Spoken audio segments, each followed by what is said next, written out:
একজন স্বাধীন চেতা মানুষের সঙ্গে ঘর করা একজন সৎ পরিশ্রমী মেয়ের সঙ্গে ঘর করা এতটা সোজা নয় যতটা আপনি মনে করছেন। আসলে সে কিন্তু আপনার মতো নিয়ম ভাঙিয়ে চলবে না, জোর করে তাকে কিছু চাপিয়ে দিলে সে কিন্তু নেবে না। সে যুক্তি তর্ক দিয়ে সবকিছু বোঝানোর চেষ্টা করবে এবং নিজেও বোঝার চেষ্টা করবে। সবচাইতে মজার ব্যাপার হলো তাকে আপনি যা শেখাবেন সে কিন্তু তোতা পাখির মতো বলবে না।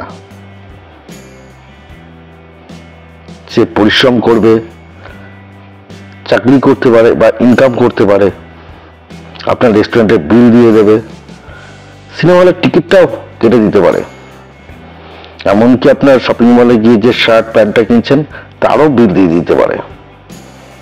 সে আপনাকে অনেক ভালোবাসতে পারে, কিন্তু তার বিনিময়ে সে তার স্বাধীনতা কিন্তু আপনার হাতে তুলে দেবে না, কারণ সে নিজেকেও ভালোবাসতে জানে। এই ধরনের মেয়েদের সঙ্গে নিজের জীবন যাত্রা যদি পূর্ণ করতে চান অবশ্যই নিজেকে পাল্টাতে হবে। নিজের চিন্তা ভাবনা আরো অ্যাডভান্স হতে হবে আপনাকে।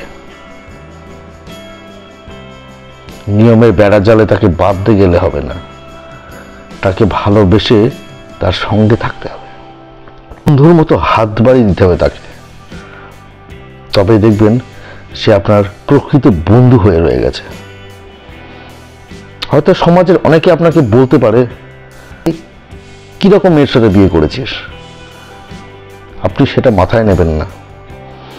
আপনি জানবেন বেলা শেষে ওই মেয়েটাই কিন্তু আপনার চিরসাথী, সুখ দুঃখের সাথী, সবচাইতে ভালোবাসার প্রিয় একটা মানুষ, যে আপনাকে জীবন দিয়ে ভালোবাসতে পারে।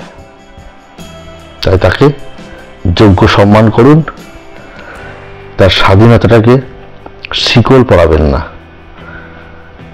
সাপোর্ট করুন।